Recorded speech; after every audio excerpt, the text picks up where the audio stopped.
Civil society organizations are championing for peaceful election as the country draws closer to the August 9th general election.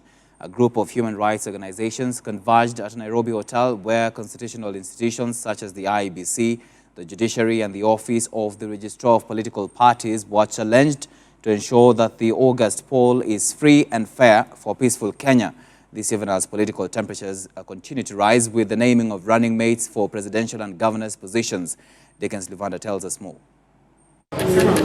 Less than 85 days to the August 9th general elections, civil society organizations are concerned with the state of the country's preparedness. We were holding this convening or this conference to sort of kick off the countdown to 100 days to the election. Led by Angaza Movement, Journalists for Justice and the Kenya Human Rights Commission, the organizations converged at a Nairobi hotel to discuss the road to a peaceful election. And some of the things that we've been looking at are the preparedness of the institutions with regard to technology, the preparedness of the civil society, the preparedness of the media to monitor and observe these elections and ensure that they are free, fair, credible and transparent. Institutions have let the citizen down, and the message we as the Angaza Movement have been putting forth is that the citizen has to step up to the plate and take charge of securing this election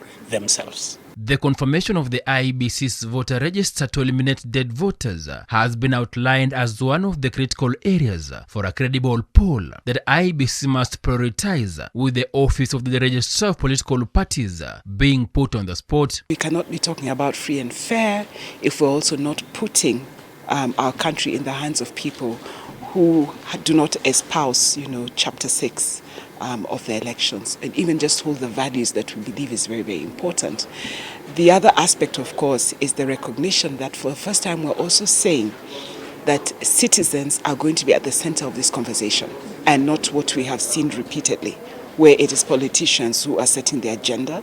We want citizens to come to the front, to take the responsibility and demand that there are certain standards that all institutions that have been tasked with the responsibility of managing our elections actually perform. If we're talking about the judiciary, then we must make sure that where there is dispute, it is settled in a way that it is efficient and it is fast. According to the organizations, a huge chunk of Kenyans opted out of one political party during the just concluded political party's nomination after they realized that they were members without registration, a matter that bends the question of data privacy. The civil society organizations have also issued recommendations to relevant institutions and asked Kenyans to vote out leaders whose reputation has been marred with the corruption allegations. We have a lot of information out there about people who have got court cases or people who have been reported to have mismanaged our resources.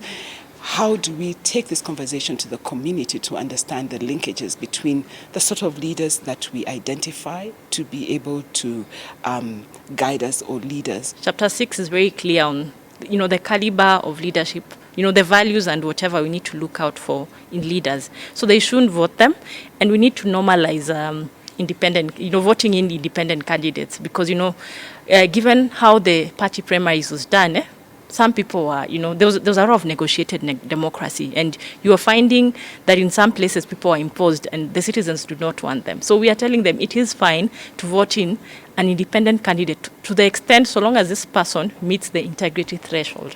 Dickens Luvanda, Hope TV News Watch.